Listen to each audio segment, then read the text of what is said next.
আজকের এই সন্ধ্যাটি আপনাদের সাথে আল্লাহর রহমত হিসাবে আমি কবুল করেছি এবং আল্লাহ তাআলার দরবারে দোয়া করি এটা যেন আমাদের সকলের জন্য রহমতের কারণ হয়।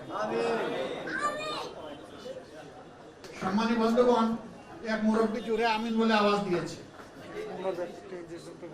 সম্ভবত বয়স 3 বা 3.5 বছর হবে। মাশাআল্লাহ,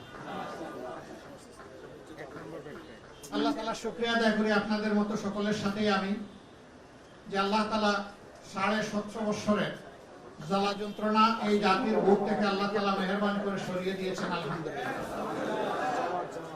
বছর কিন্তু 15.5 নয়, 17.5।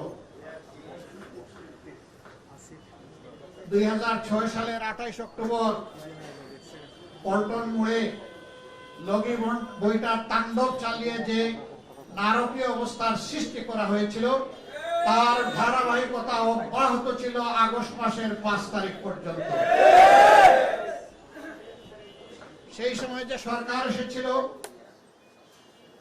জনাব ফখরউদ্দিন সাহেবের নেতৃত্বে, যেটাকে মানুষ বলতো মঈন ফখর সাহেবের সরকার, এই সরকারটা ক্ষমতায় আসার পরে একজন নেত্রী বলেছিলেন এই সরকার আমাদের আন্দোলনের ফসল। 3 মাসের দায়িত্বে থাকার কথা ছিল। 3 মাসের ভিতরে অর্থবহ, নিরপেক্ষ, সুষ্ঠু, গ্রহণযোগ্য একটি নির্বাচন দিয়ে তারা চলে যাবেন, কিন্তু তাদের খায়েশ জন্মালো যে তারা রাজনীতি করবেন। যার কারণে 3 মাসের সরকার টেনে টুনে তারা 9 মাসে নিয়ে গেলেন। 9 মাস থেকে 2 বছরে নিয়ে গেলেন। যখন 2 বছর নিয়ে গেলেন, ইতিমধ্যে তাদেরও দুর্নীতির পাহাড় অনেক উঁচু হয়ে গেল। অথচ দুর্নীতির বিরুদ্ধে জিহাদ করে তারা কিন্তু দায়িত্ব শুরু করেছিলেন। যারা দুর্নীতির বিরুদ্ধে জিহাদ ঘোষণা করে দায়িত্ব পালন শুরু করেছিলেন, তারাই দুর্নীতিতে এতটা আকণ্ঠ নিমজ্জিত হয়ে গেলেন যে 2 বছরের মাথায় তাদেরকে সেফ এক্সিট খুঁজতে হলো। তখনকার 2 জন প্রসিদ্ধ নেত্রীর একজন করে তারা ঘুরেছেন। একজন বলেছিলেন সুষ্ঠু নির্বাচনের মধ্য দিয়ে যেই ক্ষমতায় আসবে সেই সরকার তখন সিদ্ধান্ত নেবে যে আপনাদের কার্যকলাপের বৈধতা দেওয়া যাবে কি না। আরেকজন বলেছিলেন কাবিল তু জামিয়া, আমি সবকিছু কবুল করে নিলাম, কোনো প্রশ্নই করব না, আপনারা আমাকে সহযোগিতা করুন। তাকেই তারা সহযোগিতা করেছিলেন। তিনি ক্ষমতায় এসেছিলেন। তিনি ক্ষমতায় এসে জাতির বিরুদ্ধে যা যা করেছেন জাতি তার সাক্ষী। প্রথম আঘাতটা দিয়েছেন সেনাবাহিনীর কোমরে, দ্বিতীয় আঘাতটা দিয়েছেন জামাতে ইসলামের উপরে, তৃতীয় আঘাতটা দিয়েছেন সারা দেশের সমস্ত রাজনৈতিক দলের উপরে, চতুর্থ আঘাত তিনি দিয়েছেন উলামা হযরতের উপরে, পঞ্চম আঘাত দিয়েছেন 18 কোটি মানুষের মাথার উপরে। বলবেন যে 4টা বুঝলাম, পঞ্চমটা বুঝলাম না। আমার দেশের একজন ভিক্ষুক, সে যদি কোথাও ভিক্ষা করার জন্য রাস্তায় দাঁড়াতে চায়, সকালবেলা আগে তাকে ট্যাক্স দিয়ে তারপরে ভিক্ষায় দাঁড়াতে হবে। একজন ভিক্ষুককে জিজ্ঞেস করলাম তুমি সারাদিনে কত পাও? বলে স্যার 1000-1200 পাই। আমি তাই তো তুমি মেলা টাকা পাও। স্যার থাকে না। আমি থাকে না কেন? কয়েছে আগেই 50% নিয়ে নেয়। কে নেই? কয়েছে স্যার এই যে ক্যাডাররা আসে। একজন ভিক্ষুকও বুঝে যে এখানে ক্যাডার আছে। এই ভিক্ষুক সারাদিনে 500-700 যা জমালো, তারও তো পেট আছে, তারও তো পিঠ আছে। সে যখন বাজারে কিনতে গেল তখন তাকে 3 সেঞ্চুরির পেঁয়াজ কিনতে হলো। এদের আমলে পেঁয়াজের কেজি চলে গেল 300 টাকার উপরে। পত্রপত্রিকা প্রথম বললো সেঞ্চুরি কমপ্লিট, তারপরে বললো ডাবল সেঞ্চুরি, এরপরে বললো এবার 3 সেঞ্চুরি। আদা, রসুন, পেঁয়াজ, নিত্য পণ্যের দাম এইভাবে আকাশ ছোঁয়া হয়ে গেল। আপনি যেমন কিনছেন যিনি সম্পদশালী, ওই যিনি রাস্তায় মানুষের দ্বারে দ্বারে ঘুরে হাত পেতে 2 টাকা জমায়, তারও তো কিনতে হয়। অতএব এরা সকলের উপরে জুলুম করেছে। সেই অর্থে 18 কোটি মানুষের উপরে জুলুম করেছে। সমস্ত ব্যাংকগুলোকে ফুটলা করেছে ডাকাতি করে, আর্থিক প্রতিষ্ঠান ধ্বংস করেছে, উন্নয়নের নামে 1 টাকার কাজ 5 টাকা দিয়ে করেছে, দেশের এই টাকাগুলা বিদেশে পাচার করেছে, আবার বস্তা ভরেও রেখেছে। এখন বস্তাগুলা ফেলে জান নিয়ে পালিয়েছে। এরে ধরে ওরে ধরে বেগম জিয়ারে 3 কোটি টাকার জন্য ধরে উনি নাকি এতিমের মাল মেরে খেয়েছেন। উনি খেলেন কোথায়? উনি একটা অ্যাকাউন্ট থেকে আরেকটা অ্যাকাউন্টে সেফটির জন্য এটাকে ট্রান্সফার করেছেন, যা এখন 10 কোটিতে দাঁড়িয়েছে। উনি তো খান নাই। কে খেয়েছে? এখন তো রূপপুর পারমাণবিক কেন্দ্রের ঘ্রাণ এখন জনগণের কানে লাগতেছে। এগুলা বের হবে, সবই বের হবে। উইকিলিক্স প্রমাণ করে দিয়েছে সব কিছু লিক হবে, কোনো কিছুই গোপন থাকবে না, সব বের হয়ে আসবে। দুর্নীতি দুর্নীতি আমাদের বিরুদ্ধে, বিএনপির বিরুদ্ধে বসে আমাদের বিরুদ্ধে অত বলে নাই, আমাদেরকে বলতো আমরা জঙ্গি। লোকেরা বলে তোমার সঙ্গী হলে সে হবে মুক্তিযোদ্ধা, আর সঙ্গী না হলে সে হবে জঙ্গি। যেই তার সঙ্গী হয় সে খুব ভালো, যে তার সঙ্গী হবে না সে হবে জঙ্গি। বিএনপিকে বলে যে জঙ্গির সবচেয়ে বড় পৃষ্ঠপোষক। জিয়াউর রহমান সাহেবকে বলে উনি নাকি পাকিস্তানের চল, বলতে বলতে আরো আগে বললো উনি রাজাকার। মুক্তিযুদ্ধের ডেপুটি কমান্ডার খন্দকার সাহেব তাদের আত্মীয়, তাকেও কিন্তু ছাড়ে নাই। এই আওয়ামী লীগ তাকে মন্ত্রী বানিয়েছিল একে খন্দকারকে, কিন্তু শেষ পর্যন্ত দেখা গেল তারেও তারা রাজাকার বানিয়ে ছাড়ছে। এক সময় কাদের সিদ্দিকে বললো ওরও মাথা খারাপ হয়ে গেছে, সেও রাজাকার। এইভাবে ফতোয়া দিয়ে দিয়ে সারা জাতিকে রাজাকার বানালো। ওরা ঘুমের মাঝে আবার এটা বলতো কিনা যে আমিও রাজাকার। তার প্রতিদ্বন্দ্বী হয়েছে ঢাকা বিশ্ববিদ্যালয়ে। তিনি বললেন যে মুক্তিযোদ্ধার নাতিপুতারা চাকরি পাবে না, তো রাজাকারের নাতিপুতারা চাকরি পাবে। তিনি সারা জাতিকে রাজাকার বানিয়ে ছাড়লেন। তরুণ তরুণীরা জেগে উঠলো, তুমি কে আমি কে, রাজাকার রাজাকার। অবশ্য পরে একটা স্লোগান লাগিয়েছে, কে বলেছে বলে স্বৈরাচার। সম্মানিত বন্ধুগণ, কি দরকার ছিল এইভাবে জাতিকে বেইজ্জত করা, অপদস্থ করা, দফায় দফায় জেলে নেওয়া? কিছু ওলামায়ে কেরামের পায়ে যখন বেড়ি দেখতাম আমার সহ্য হতো না। আমি পুলিশদেরকে বলতাম ওনাদের পায়ের বেড়িটা খুলে আমার পায়ে লাগাই দাও, হাতের বেড়ি খুলে আমার হাতে লাগাই দাও। এই কোরআনের খাদিমদের এই বেড়ি আমার সহ্য হয় না। বলতো আপনি চাইলেই আমরা পারবো না। আল্লাহর কাছে বিচার দিয়েছি, জিজ্ঞেস করেছি এই বন্ধুদেরকে এই বেড়ি পায়ে আপনাদের কেমন লাগে? কষ্ট তো লাগেই। বলে যে হ্যাঁ কষ্ট লাগে, কিন্তু আল্লাহর জন্য সবর করে নিচ্ছি। সম্মানিত ভাইরা, এত মানুষের কান্না, কত মানুষের বুক, কত মায়ের বুক, কত বাবার বুক, কত স্ত্রী বিধবা হয়েছে, কত সন্তান এতিম হয়েছে। আল্লাহ তাআলা ভালো জানেন, এর হিসাব আমাদের কাছে নাই। বহু আদম সন্তানের কোনো খবর এখনো আমরা জানি না। আয়নাগর বানিয়ে মানুষগুলাকে ধরে নিয়ে সেখানে পশুর সাথে যে আচরণ করা হয় তার চাইতেও নিকৃষ্ট আচরণ করা হয়, তাও আবার বাংলাদেশের একটা সেন্সিটিভ জায়গায়, এখান থেকে নিকটেই, বেশি দূরে না। বছরের পর বছর আমাকে সর্বশেষবার যখন তারা গ্রেফতার করলো, তখন নিয়ে গেল সিপিটিসির টিম আমাকে। কেঁদে কেঁদে কেউ চিৎকার দিয়ে পাশের সেল থেকে বলতেছে, স্যার আমার জন্য দোয়া করবেন। 2টা বছর হয়ে গেল আমি সূর্যের মুখ দেখি না। 2টা বছর হয়ে গেল আমার পরিবার জানে না আমি বেঁচে আছি না আমি মারা গেছি। কেউ বলে আমি 9 মাস, একজন বললো আমি 7 বছর। আমি তাদের কয়েকজন কর্মকর্তাকে জিজ্ঞেস করলাম এটা কি বলে, 24 ঘন্টার বেশি তো আপনাদের হাতে থাকার কথা না, আপনারা তো তাদেরকে কোর্টে প্রডিউস করবেন, আপনি জানলেন কিভাবে? আমি বললাম যে ইতারে বাড়ি খেয়ে খেয়ে আমার কানে এসে ঢুকেছে, এরকম কিছু আছে কিনা? কোনো কথা বলে না। আমি বললাম কথা বলতে হবে, আজ না বলুন একদিন আপনাদেরকে বলা লাগবে। পরে শুনলাম এটার নাম দিয়েছে নন এন্ট্রি। ধরে নিবে কিন্তু স্বীকার করবে না, নাটক সাজাবে, খুন করবে। ধরে নিয়েছে 3 বছর আগে, বলবে যে আজকে পাওয়া গেছে বংশ, খুন করবে, গুম করবে। এরপরে হয়তো এক সময় খুব ভাগ্য ভালো যাদের, তাদেরকে আদালতে উঠাবে। 3 বছর আগে ধরেছে, বলবে যে গতকালকে অমুক জায়গা থেকে গ্রেফতার করা হয়েছে। এই ব্যারিস্টার আরমান, এই মিরপুরেরই সন্তান, তাকে ধরে নিল তার একটা ভাড়া বাসা থেকে। ইজ্জতের বয়ে নিজের বাসায় থাকতে পারে নাই। তাকে ধরে নেওয়ার পরে থানা দফায় দফায় আসে, এসবি আসে, এনএসআই আসে, এসে জিজ্ঞেস করে ওর সন্ধান দেন। নিয়ে গেছে, তোমরা সন্ধান দিবে? উনি, ওর মা দিবে, স্ত্রী দিবে। আরমানের মা, মাঝে মাঝে ওনার খবর নিতাম, কেমন আছেন? বলে যে ভালো আছি, কিন্তু দিলটা সান্ত্বনা দিতে পারি না। যখন কোনো মোবাইল এর রিং বেজে উঠে আমার দুইটা অবুজ নাতি দৌড়াই আসে, দাদু দাদু এটা কি আব্বুর রিং, আব্বুর কল, আমাদেরকে একটু দাও না দাদু, আমাদেরকে একটু দেও না, আব্বুর সাথে দুটি কথা বলবো, একটু দাও। তিনি বলতেন যে এই অবুজ শিশুরা যখন আমার কাছে এই দাবি জানাতো, আমি বাকরুদ্ধ হয়ে যেতাম, শুধু আমার চোখের কোণা দিয়ে টপ টপ করে পানি পড়তো, আমি কোনো জবাব দিতে পারতাম না। একার মা, এরকম কত মায়ের বুক খালি করে, মায়ের বুক থেকে ছিনতাই করে তাদেরকে দিয়ে কোথায় যে রাখা হয়েছে তার কোনো খবর নাই। এখন পর্যন্ত অনেকের খবরই পাওয়া যায় নাই। আরমানের মার কিসমত ভালো যে তিনি তাকে বুক ফেরত পেরেছেন।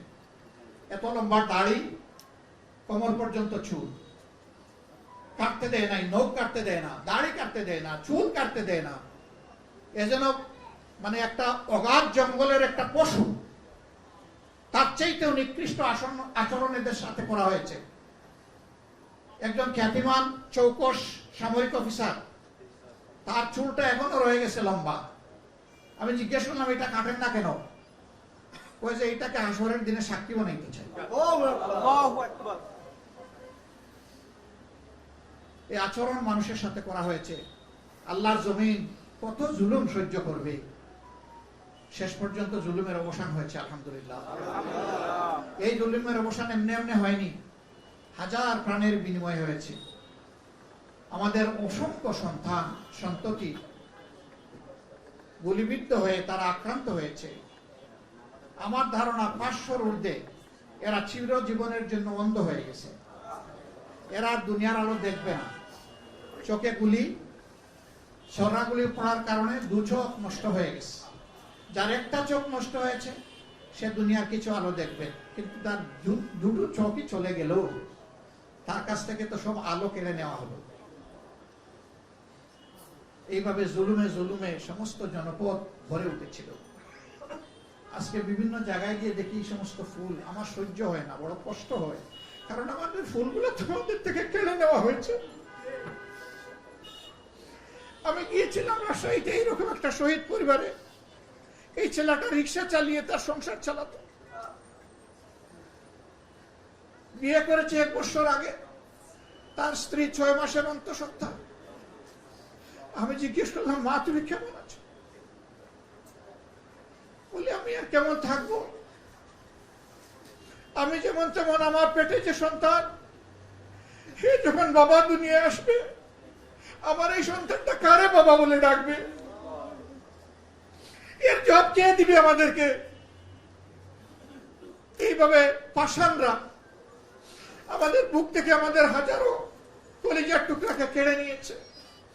আমি দোয়া করি আল্লাহ তাদেরকে শহীদ হিসাবে কবুল করুন। দোয়া করি তাদের আপনজনকে আল্লাহ তাআলা সবরে জামিল দান করুন। যারা আহত হয়েছে মাবুদের দরবারে দোয়া করি আল্লাহ তাদেরকে পঙ্গু বানাইও না, তাদেরকে সুস্থতার নিয়ামত দান করো।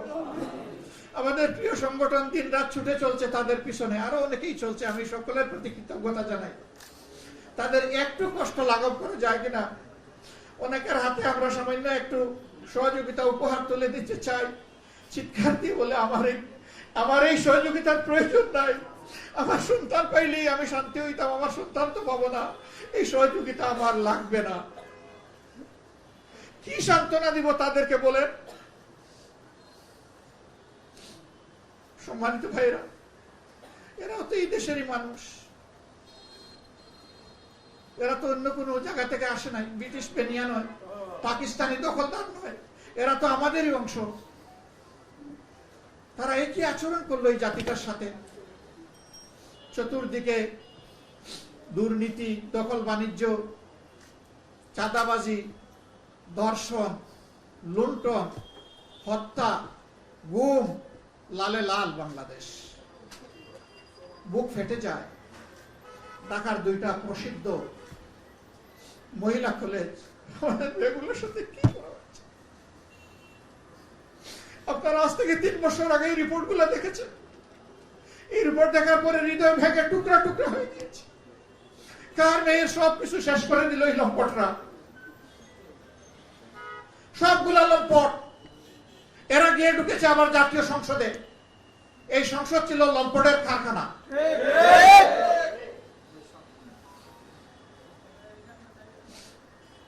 শেষ পর্যন্ত আল্লাহ তাআলা তার কাজ ঠিকই করেছেন। আল্লাহু খায়রুল মাকিরিন। এরা ষড়যন্ত্র করে আর আল্লাহ কৌশল করে। আল্লাহর কৌশলের কাছে সকল ষড়যন্ত্র অচল। আল্লাহ সেটাই ব্যর্থ করে দিয়েছেন। কোনো হিসাবে এখন মিলে না। যারা কন্ট্রাক্টরি ঠিকাদারি নিয়েছিল, চালাও আমার জন্য সবকিছু করো, আমি তোমার জন্য আছি, তোমার কোনো চিন্তা নাই, তারাও এখন স্তব্ধ, তারাও এখন বেয়াকুফ। কেমনে কি হয়ে গেল? আমার ভাই বলেছেন, নিঃসন্দেহে এই আন্দোলনে আমাদের তরুণ ছাত্র সমাজ নেতৃত্ব দিয়েছে, আন্দোলনের ফিনিশিং দিয়েছে। কিন্তু আন্দোলন তো শুরু হয়েছে 2009 সালের 10 জানুয়ারি থেকে।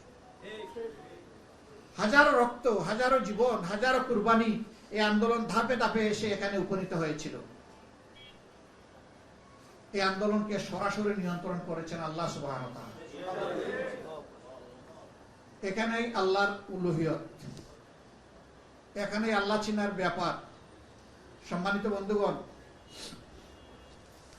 আমি বিনয়ের সাথে এখানে আরো 3টা ধর্মের আমার বন্ধুরা আছেন, তাদেরকে আমি অনুরোধ করব, গত 17.5 বছর অথবা তারও আগে বাংলাদেশের স্বাধীনতার পর থেকে যারা আপনাদের জমি দখল করেছে গায়ের জোরে অন্যায়ভাবে, ভয়ভীতি দেখিয়ে, যারা আপনাদের ইজ্জতের উপরে হাত দিয়েছে, যারা আপনাদের সম্পদ লুণ্ঠন করেছে, যারা আপনাদেরকে বাস্তুবিটা থেকে বেদখল করেছে, আল্লাহর রাস্তায় আপনারা সাদাকে সাদা বলুন, কালোকে কালো বলুন। সেই ব্যক্তিটি আমার হলে আমার নাম 1 নম্বরে লিখবেন। জাতির সাথে খুলাসা করে দেন জাতির সামনে, এরাই দুর্বৃত্ত। তখন জাতি দেখবে যে এরা কারা। বাংলাদেশে যখনই যা হতো তখনই কেষ্টা বেটার উপরে সব ফেলে দেওয়া হতো। যে যাই করে কেষ্টা বেটাই চোর। নাসিরনগরের ঘটনা ঘটলো হিন্দু সম্প্রদায়ের উপর, সাথে সাথে কোনো বাস বিচার না করে এটা জামাত শিবির করেছে। শেষে গিয়ে দেখা গেল তাদেরই দলের জেলা পরিষদ চেয়ারম্যান আর এমপির লড়াই।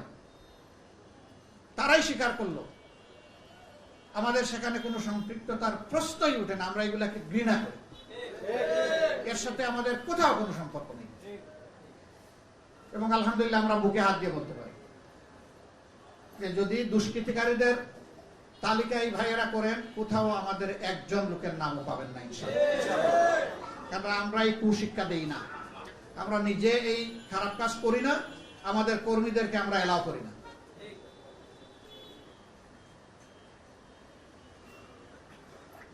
সুন্দরগঞ্জের এমপি গাইবান্দার মারা গেল লিটন সাহেব, প্রধানমন্ত্রী সংসদে দাঁড়িয়ে বললেন এটা জামাত শিবিরের কাজ। পরে দেখা গেল না, সেখানে ক্ষমতার লড়াইয়ে তিনি নিহত হয়েছেন সাবেক একজন এমপির সরাসরি পিস্তলের গুলিতে। তার সাজা হয়েছে। যদি সত্যিই তিনি এটা করে থাকেন তার সাজা পাওয়াই উচিত, আর না করে থাকলে একদিন হয়তো তিনি মুক্ত হবেন।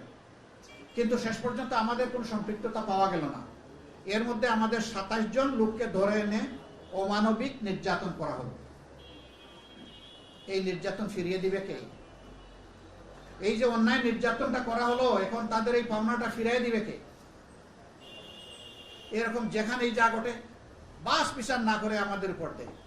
এবারকার যে আন্দোলনটা হলো, সেই আন্দোলনে মেট্রো রেলের 2টা স্টেশন এবং টিভি স্টেশন 3টা জায়গায় হামলা হলো, ভাঙচুর হলো, কোথাও আগুন জ্বললো। কিছু না বলেই আমাদের নামে চালিয়ে দিল। আমরা বললাম যে জাতিসংঘের অধীনে একটা ফেয়ার তদন্ত হোক। সেই তদন্তে যদি জামাতের একজন সমর্থক, শিবিরের একজন সমর্থকও চিহ্নিত হয় এরকম ধ্বংসকারী হিসাবে, তাকে আমরাই আইনের হাতে তুলে দেব এবং তার ব্যাপারে যেন সর্বোচ্চ শাস্তি প্রয়োগ করা হয়। আমরা নিশ্চিত এই কাজ কোনো বিবেকবান মানুষ করতেই পারে। এটা দুষ্কৃতিকারীদের কাজ, এটা সাবোটাইজ। এমনকি আমি আরো যোগ দিয়ে বলবো যে এই দেশের কোনো মানুষ তার নিজের দেশের সম্পদ ধ্বংস করতে পারে না। কারা করেছে সেটা বের হওয়া উচিত। সম্মানিত বন্ধুগণ, এরপরে কথা আসে এখন কি করব? তাইলে তো একটা মজবুত প্রতিশোধ নিতে হবে আমাদের, তাই না? না, আমরা প্রতিশোধ নিব না। প্রতিশোধ প্রতিহিংসার জন্ম দেয়, আর প্রতিহিংসা সমাজের সর্বনাশ সাধন করে। আমরা এই কাজ করব, আমরা কোনো প্রতিশোধ নেব না। বলবেন তাইলে কি সবাইকে মাফ করে দেওয়া হলো?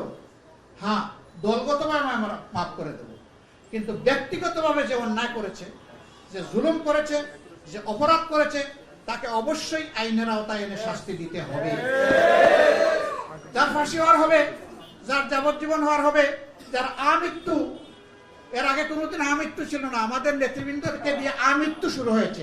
আমৃত্যু সাজা, কারাদণ্ড, সশ্রম, আমৃত্যু। 80 বছরের বয়স হইলেও কোনো অসুবিধা নাই, তাকে সশ্রম দিতে হবে। ওখানে মরতে হবে জেলের ভিতরে, তিনি বাইরের আলো বাতাসে এসে মরতে পারবেন না। যার যেটা পাওনা তাকে সেটা দিতে হবে।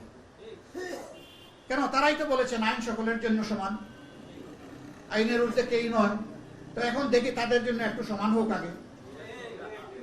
তবে আমরা আবারও বলছি যে একজন নিরপরাধ মানুষের যেন আমাদের কারোই মামলার আসামি না হয়, সেই ব্যাপারে সতর্ক থাকতে হবে। 100 জন দুষ্কৃতিকারী কিন্তু একটা নিরীহ মানুষ, এটা চরম জুলুম, এটা করবো না আমরা, কেউ আমরা করবো না, করা উচিত হবে না। আপনি যাদেরকে চিনেন শুধু তার নাম দেন, তাও চিনার মধ্যে লোকটা যদি এই ঘটনার সাথে সম্পৃক্ত না হয়, আল্লাহর কসম তার নামটা দিবেন না। এটা হবে জুলুম, এটাও জুলুম। একজন জুলুম করেছে, আমরা আবার পাল্টা জুলুম করতে চাই না। আমরা জুলুম এক কবর রচনা করতে চাই এবং আল্লাহ তাআলার কাছে দোয়া করি যে পরবর্তী সরকার জাতি, ধর্ম, বর্ণ, দল, মত নির্বিশেষে সমস্ত মানুষের উপর যেন সুবিচার করতে পারে, সামাজিক সুবিচার যেন কায়েম হয়। এখন যেন বিচারাঙ্গনে গেলে এরকম দৃশ্য দেখতে না হয় যে খুব সুন্দর শুনানি হলো, আস্তে করে যার সাপ ভিতরের খাস কামরায় চলে গেলেন, বাইরে এসে বললেন 5 দিনের 10 দিনের রিমান্ড। কারণ উপর থেকে নাজিল হয়েছে যে উনাকে এতদিন দিয়ে দাও, উনাকে এই করো, উনাকে ওই করো। বিচারকরা তারা বিচার করেননি, তারা মানুষের উপরে তারাও জুলুম করেছেন। আমরা জিজ্ঞেস করতাম কেন করেন? কয় যে আমাদের চাকরি বাঁচানোর জন্য। আরেকজনের জীবনের চাইতে আপনার চাকরির মূল্য বেশি? আপনি একজনের জীবন তছনছ করে দিচ্ছেন। বিবেকের একটা জায়গা আপনাকে বসানো হয়েছে। দুনিয়া মানুষের যাওয়ার শেষ জায়গা দুটো, একটা হচ্ছে আদালত আর একটা হচ্ছে হসপিটাল। এই 2 জায়গায় মানুষ যায়। আপনি এখানেও শেষ করে দিলেন, কেমন হলো এই দেশটা? অথচ আমাদের এই 5 তারিখ পর্যন্ত যারা দাপটের সাথে দেশে শাসন করেছেন বা শোষণ করেছেন, তারা বলতেন যে এই দেশে বিচার বিভাগ স্বাধীন। হ্যাঁ, যারা সকালে মিথ্যা কথা বলে তাদের ঘুম ভাঙে, আর মিথ্যা কথা বলতে বলতে ঘুমায়, তাদের সকল কথাই ওই পর্যায়ে পড়ে, এর বাইরে যায় না। আলহামদুলিল্লাহ, কত হম্বি থম্বি আমাদের এক একজন মানুষকে বিরোধী দলের যখন গ্রেফতার করা হয়েছে, সাজানো বানানো উদ্ভট কত কিছু আমাদের বিরুদ্ধে চালান করা হয়েছে। আলহামদুলিল্লাহ, আদালতে কোনো জায়গায় আমাদেরকে কেউ ঘুষি মারে নাই, জুতা ছুঁড়ে মারে নাই। এখন কেন মারে? আমরা এগুলা সাপোর্ট করি না। আমি বাস্তবতা বলতেছি, আমরা কিন্তু এগুলা সমর্থক না। আমরা চাই সে যেই হোক, আইন অনুযায়ী তার বিচার হোক, কেউ যেন আইন হাতে তুলে না নেয়। কিন্তু পাবলিক সবকে আমার কথা শুনে, আপনার কথা শুনে, যারা ব্যক্তিগতভাবে ক্ষতিগ্রস্ত হয়েছে, আহত হয়েছে, নির্যাতিত হয়েছে, তারে বুঝ দিবে কে? তারপরে আমরা মানুষকে কড় জুড়ে বলেছি যে আসেন আমরা সবাই মিলে শান্তির দিকে যাই। অশান্তি সৃষ্টি করা ঠিক হবে না। আপনারা আশা করি সকলে স্বীকার করবেন, একমাত্র দল জামাতে ইসলামী, যার একজন বর্তমান আমির, একজন সাবেক আমির থেকে শুরু করে 1, 2 সিরিয়ালি 11 জন নেতাকে খুন করা হয়েছে। বিচারের নামে তাদেরকে জুডিশিয়াল কিলিং করা হয়েছে, যার শত শত কর্মীকে খুন করা হয়েছে। একমাত্র দল যাদের বাড়ি করে বুলডোজার চালিয়ে ভেঙে দেওয়া হয়েছে, আর কোন দলের এটা হয়। তাহলে প্রতিশোধ নিলে তো সব আগে আমাদের হক প্রতিশোধ নেওয়া। আমরা আল্লাহকে সাক্ষী রেখে, আপনাদেরকে সাক্ষী রেখে বলছি, আমরা কোনো প্রতিশোধ নেব না। প্রতিশোধের রাজনীতিতে আমরা বিশ্বাস করি না। আমরা কি করেছি? এই পরিবর্তনের সাথে সাথে আমরা এটা আমাদের নাগরিক দায়িত্ব মনে করেছি। আমরা বিভিন্ন ধর্মীয় প্রতিষ্ঠান, এমনকি মসজিদেও সাবোটাইজ হতে পারে, আমরা সব জায়গায় হাতে লাঠি দিয়ে আমাদের কর্মীদেরকে বসেছি, পাহারায় বসে যাব। তারা দিন রাত খেয়ে না খেয়ে, বৃষ্টিতে ভিজে এই প্রতিষ্ঠানগুলো তারা পাহারা দেওয়ার চেষ্টা করেছে যতটুকু তাদের সামর্থ্য আছে। আলহামদুলিল্লাহ, এর কারণে এবার বাংলাদেশে কোথাও বড় কোনো দুর্ঘটনা ঘটেনি। হ্যাঁ, কেউ কেউ সাজিয়ে গুজিয়ে বেলুন ফুলিয়ে এটাকে দেখাতে চেয়েছিল। আলহামদুলিল্লাহ, তাদের সমস্ত প্রয়াস ফ্লপ করেছে, ব্যর্থ হয়েছে, বেলুন ফুটা হয়েছে। এবার নাটক সাজানো যায়নি এটা নিয়ে। আমি ধন্যবাদ জানাই অন্যান্য ধর্মের ভাইদেরকে। সেদিন আমি ঢাকা মহানগরীর উত্তরে কেন্দ্রীয় মন্দিরে গিয়েছিলাম। একজন ভাই দ্ব্যর্থহীন কণ্ঠে বললেন যে আমাদেরকে কেউ আঘাত করে নাই, আমাদেরকে সবাই এখন পাহারা দেয়, ভালোবাসে, আমরা নিরাপদে আছি, শান্তিতে আছি, আমাদেরকে নিয়ে মেহরবানি করে কেউ মিথ্যা খেলবেন না। এই কথাগুলো শক্তভাবে আরো বলতে হবে। আমরা সবাই এখানে থাকতে চাই। আমি মূল থেকে বলে আসছি, কিসের সংখ্যাগুরু আর সংখ্যালঘু, এটা সমাজকে শোষণ করার আরেকটা হাতিয়ার, আরেকটা স্লোগান। এই দেশে যেই জন্মগ্রহণ করবে সেই এই দেশের গর্বিত নাগরিক।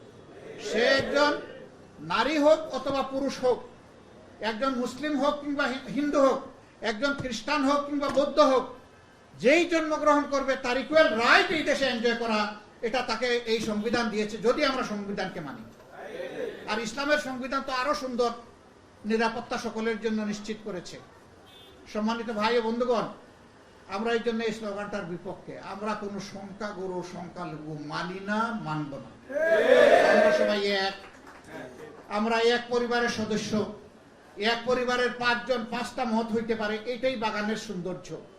বাগান এক জাতের ফুল দিয়ে হয় না, সব জাতের ফুল দিয়ে বাগান সাজে। আমাদের এই সমাজ হচ্ছে সেই রকম একটা বিচিত্র বাগান, একটা সম্প্রীতির দেশ। আমরা এখানে সম্প্রীতি কাউকে ভাঙতে দেব না।